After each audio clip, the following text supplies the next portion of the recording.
Welcome, my dear students. আজি আমি আলোচনা কৰিম intermolecular forces, especially London force, dipole force, dipole induced force আৰু hydrogen bonding ৰ বিষয়ে। আৰু এই বিষয়ে হাই ছেকেণ্ডাৰী ফাৰ্ষ্ট ইয়াৰৰ NCERT টেক্সট বুকৰ চেপ্টাৰ নম্বৰ 5ত আলোচনা কৰা হৈছে। এতিয়া প্ৰথমত চাওঁ আমি ইণ্টাৰমলিকুলাৰ ফ'ৰ্চ বা আন্তঃআণৱিক বল কি। এই সাধাৰণতে এই ইণ্টাৰমলিকুলাৰ ফ'ৰ্চ বুলি ক'লে ইয়াতে এনেকুৱা এক ধৰণৰ বল যিটো নেকি সাধাৰণতে কিছুমান ইণ্টাৰেক্টিং পাৰ্টিকলছ আছে যেনে এটমছ আৰু মলিকুলছ পৰমাণু বা অণুৰ মাজত ইহঁতৰ মাজত কিছুমান ৰিপালচিভ বা এট্ৰেকশ্যন ফ'ৰ্চ থাকে, আকৰ্ষণ বা বিকৰ্ষণ বল কিছুমান থাকে। ইয়াকে কোৱা হয় আন্তঃআণৱিক বল বা ইণ্টাৰমলিকুলাৰ ফ'ৰ্চ বুলি কোৱা হয়। আয়নিক বণ্ড আৰু কোভেলেণ্ট বণ্ড ইণ্টাৰমলিকুলাৰ ফ'ৰ্চৰ অন্তৰ্গত নহয়। এই আন্তঃআণৱিক বলক সাধাৰণতে আমি ভেণ্ডাৰবল বল বুলিও কওঁ। আৰু এই ভেণ্ডাৰবল বলছ বা এই আন্তঃআণৱিক বলবোৰ যেনে কিছুমান বল আছে আমি ইয়াত এই বিষয়ে আলোচনা কৰিম। এটা হৈছে বিস্তাৰণ বল বা লণ্ডন বল, ডিছপাৰচন ফ'ৰ্চ বা লণ্ডন ফ'ৰ্চ বুলি কোৱা হয়। তাৰপিছত আৰু এটা আছে ডাইপল ফ'ৰ্চ বা ডিমেৰু বল বুলি কোৱা হয়। আৰু এক ধৰণৰ ফ'ৰ্চ আছে যিটো নেকি আৰু ইনডিউচ ডাইপল ফ'ৰ্চ বা আবিষ্ট ডিমেৰু বল বুলি কোৱা হয়। আৰু এক ধৰণৰ আন্তঃআণৱিক বল বা ইণ্টাৰমলিকুলাৰ ফ'ৰ্চ আছে যিটো নেকি হাইড্ৰজেন বণ্ডিঙৰ ফলত আহে। হাইড্ৰজেন বান্ধনিৰ ফলত এই বলটোৰ সৃষ্টি হয়।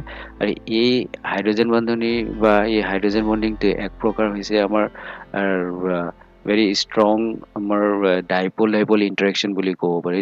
ডিমেৰু ক্ৰিয়া বুলি কোৱা।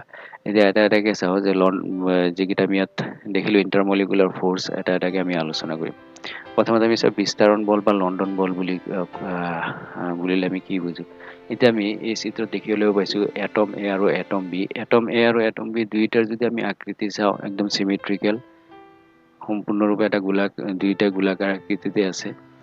কিন্তু যদি গোলাকাৰ আকৃতি থকাৰ কাৰণে যদি ইয়াত থকা ইলেক্ট্ৰনবোৰ সমভাৱে বিতৰিত হৈ আছে চাৰিওফালে। এতিয়া যদি কিবা কাৰণবশতঃ যিকোনো এটা এটমৰ ধৰি ললোঁ এটম এৰ ইলেক্ট্ৰনখিনি যদি যিকোনো এফালে স্থানান্তৰিত হয় তেনেহ'লে ইয়াত এটা ক্ষণস্থায়ী দ্বিমেৰুৰ সৃষ্টি হ'ব।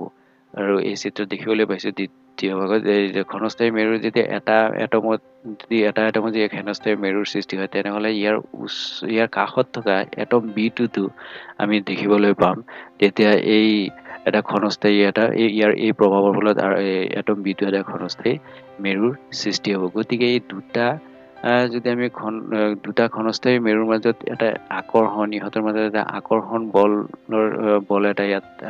বলৰ এটা সৃষ্টি হ'ব। এই আকৰ্ষণ বলটোকে কি বুলি কোৱা হয় বিস্তাৰণ বল বা ডিছপাৰচন ফ'ৰ্চ বা লণ্ডন ফ'ৰ্চ বুলি কোৱা হয়। গতিকে force of attraction between two temporary dipoles is known as London force. খুব শ্বৰ্টত যদি আমি এনেকৈ কওঁ। আৰু এই লণ্ডন ফ'ৰ্চটোক আমি ডিছপাৰচন ফ'ৰ্চ বা বিস্তাৰণ বল বুলিও আমি কওঁ। সাধাৰণতে দেখিবলৈ পোৱা যায় যেতিয়া নেকি এই কণাবোৰৰ মাজত দূৰত্ব খুব কম যদি দূৰত্ব থাকে তেনেহ'লেহে এই লণ্ডন ফ'ৰ্চটো দেখিবলৈ পোৱা যায়। গতিকে এটা কথা আমি মনত ৰাখিব লাগিব, লণ্ডন ফ'ৰ্চ বা ডিছপাৰচন ফ'ৰ্চ যদি আছে তেনেহ'লে আমি সদায় এটা কথা মনত ৰাখিব লাগিব যে ইয়াত এটা টেম্পৰাৰী এটা ডাইপলৰ সৃষ্টি হ'ব। টেম্পৰাৰী ডাইপলৰ সৃষ্টি হৈ ইহঁতৰ মাজত এটা আকৰ্ষণ বল এটা আহিব আৰু সেই বলটো হৈছে লণ্ডন ফ'ৰ্চ। নেক্সট হৈছে ডাইপল ফ'ৰ্চ। এই ডাইপল ফ'ৰ্চটো কি যদি আমি চিত্ৰত দেখোঁ হাইড্ৰজেন ক্লৰাইডটো এটা হৈছে পলাৰ মলিকুল। এই ডাইপল ফ'ৰ্চটো সাধাৰণতে পলাৰ মলিকুলছৰ ক্ষেত্ৰতহে দেখিবলৈ পোৱা যায়, যিবোৰত নেকি স্থায়ী দ্বিমেৰুযুক্ত পাৰ্মানেণ্ট যাৰ ডাইপলছ থাকে।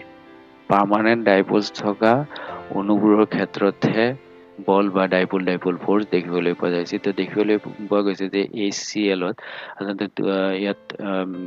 ইয়াত পলাৰ মলিকুল ধনাত্মক আৰু ঋণাত্মক আংশিক আধান বা পাৰ্চিয়েল চাৰ্জ দুইফালে আছে। গতিকে ইয়াৰ এটা মলিকুলৰ ধনাত্মক আন এটা ঋণাত্মকৰ লগত আকৰ্ষিত হ'ব আৰু এনেদৰে এই অণুবোৰ এটাৰ লগত আৰু এটা আকৰ্ষিত হৈ থাকিব। এনেধৰণৰ আকৰ্ষণ বলক ডাইপল ফ'ৰ্চ বুলি কোৱা হয়। গতিকে ডাইপল ফ'ৰ্চটো সদায় আমি মনত ৰাখিব লাগিব যে পাৰ্মানেণ্ট যিবোৰ নেকি পলাৰ মলিকুলছ আছে যিবোৰ মলিকুলৰ পাৰ্মানেণ্ট ডাইপলছ আছে সেইবোৰৰ ক্ষেত্ৰতহে ডাইপল ফ'ৰ্চ দেখিবলৈ পোৱা যায় বা ডিমেৰু বল দেখিবলৈ পোৱা যায়। এতিয়া ইয়াত এনে ধৰণৰ মৌলবোৰ যিবোৰে নেকি সাধাৰণতে ডাইপল ফ'ৰ্চ দেখুৱায়, তাৰমানে যিবোৰ নেকি পাৰ্মানেণ্ট ডাইপলছ থাকে, ইহঁতৰ এই ডাইপল ফ'ৰ্চৰ উপৰিও তাত লণ্ডন ফ'ৰ্চো ক্ৰিয়া কৰে। সেইবাবে সাধাৰণতে ডাইপল ফ'ৰ্চৰ যিটো নেকি মেগনিটিউড আছে, যিটো পৰিমাণ আছে, ই সাধাৰণতে ডাইপল ফ'ৰ্চটো লণ্ডন ফ'ৰ্চতকৈ বেছি হয়। কিন্তু ই আকৌ যিটো নেকি আয়নৰ আন্তঃক্ৰিয়া আছে, আয়ন আৰু আয়নৰ মাজত যিটো ইণ্টাৰমলিকুলাৰ ইণ্টাৰেকশ্যন আছে, তাতকৈ কিন্তু ই দুৰ্বল হয়। এতিয়া নেক্সট হাইড্ৰজেন বণ্ডিং বা হাইড্ৰজেন বান্ধনি। ই হৈছে এনেকুৱা এক আকৰ্ষণ বল, যিটো আকৰ্ষণ বলে নেকি ক'বলৈ গ'লে চিম্পলি যদি ক'বলৈ যাওঁ, কোনোবা এটা অণুত যদি হাইড্ৰজেন পৰমাণু থাকে আৰু সেই একেটা পৰমাণু যদি এটা মষ্ট ইলেক্ট্ৰনেগেটিভ যদি পৰমাণুৰ সৈতে সি যদি যুক্ত হৈ থাকে, তেনেহ'লে এই হাইড্ৰজেনটোৱে সাধাৰণতে সেই বিদ্যুৎ ঋণাত্মক পৰমাণুৰ সৈতে এটা আকৰ্ষণ বলৰ দ্বাৰা সি জড়িত হৈ থাকে, আৰু সেই বলটোকে কি বুলি কোৱা হয়?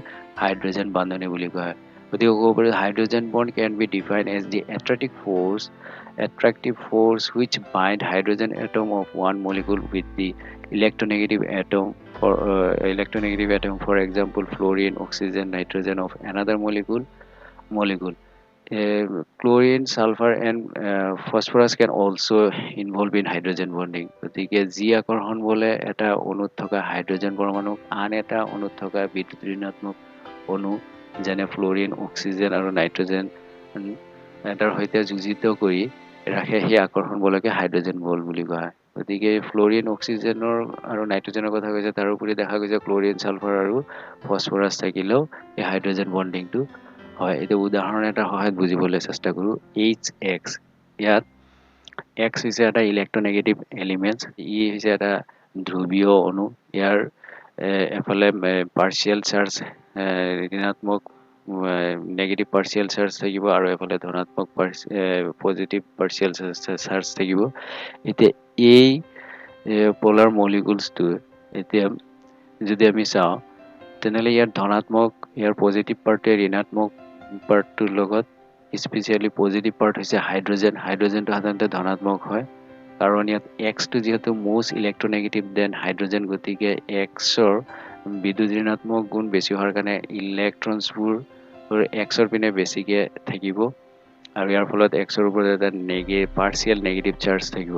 আৰু এই চিত্ৰত দেখিবলৈ পোৱা গৈছে, গতিকে হাইড্ৰজেনে HXৰ যিটো নেগেটিভ পাৰ্ট আছে তাৰ লগত সি আকৰ্ষিত হ'ব, আকৌ সেই মলিকুলটোৰ এক্স য'ত দেখিবলৈ পাইছে, সি আকৌ আন এটা HX মলিকুলৰ হাইড্ৰজেনৰ সৈতে ই সংযোগ হ'ব। এনেদৰে এই হাইড্ৰজেন বান্ধনি গঠন হয়। চিত্ৰত দেখিবলৈ পাইছে যিটো ডট চিহ্নৰ সহায়ত দেখুওৱা হৈছে, এইটোক হাইড্ৰজেন বান্ধনি বুজোৱা হয়। হাইড্ৰজেন বান্ধনিক সাধাৰণতে দুই ভাগত ভাগ কৰিব পাৰি। এটা হৈছে ইণ্টাৰমলিকুলাৰ হাইড্ৰজেন বণ্ড আৰু এটা হৈছে ইণ্ট্ৰামলিকুলাৰ হাইড্ৰজেন বণ্ড, আন্তঃআণৱিক হাইড্ৰজেন বান্ধনি, আৰু এটা হৈছে অন্তঃআণৱিক হাইড্ৰজেন বান্ধনি। আন্তঃআণৱিক হাইড্ৰজেন বান্ধনি হৈছে বেলেগ বেলেগ অণুৰ মাজত যদি, ধৰি ল'লো হাইড্ৰজেন ফ্ল'ৰাইডৰ অণুবোৰৰ মাজত যদি কেইবাটাও হাইড্ৰজেন ফ্ল'ৰাইডৰ অণুৰ মাজত যদি হাইড্ৰজেন বান্ধনি হৈছে, তেনেহ'লে তেনেধৰণৰ বান্ধনিক আন্তঃআণৱিক হাইড্ৰজেন বান্ধনি বুলি কোৱা হয়। অণুবোৰৰ মাজত যদি হাইড্ৰজেন বান্ধনি যদি দেখিবলৈ পোৱা যায়, কেইবাটাও অণু আছে, সিহঁতৰ মাজত হাইড্ৰজেন বান্ধনি আছে। আৰু এটা উদাহৰণ হ'ল যেনেকৈ ৱাটাৰৰ H2O অণুবোৰৰ এটা H2O অণুৱে আন এটা H2O অণুৰ লগত হাইড্ৰজেন বন্ধনি প্ৰস্তুত কৰিব। চিত্ৰত দেখুওৱা হৈছে এটা H2O মলিকুলৰ হাইড্ৰজেনটো হ'ব ধনাত্মক পাৰ্ট, অক্সিজেনটো হৈছে ঋণাত্মক পাৰ্ট, আৰু এটা অক্সিজেনৰ সৈতে এই হাইড্ৰজেনটো এটা হাইড্ৰজেন বান্ধনি প্ৰস্তুত কৰিব, চিত্ৰত দেখুওৱা হৈছে।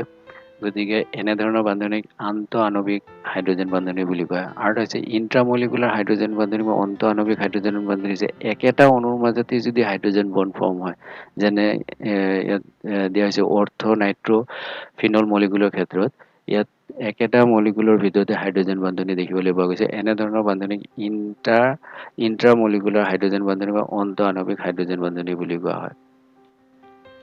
গতিকে এই আছিল আজিৰ আমাৰ আলোচনা কৰিবলগীয়া বিষয়বস্তু। ধন্যবাদ।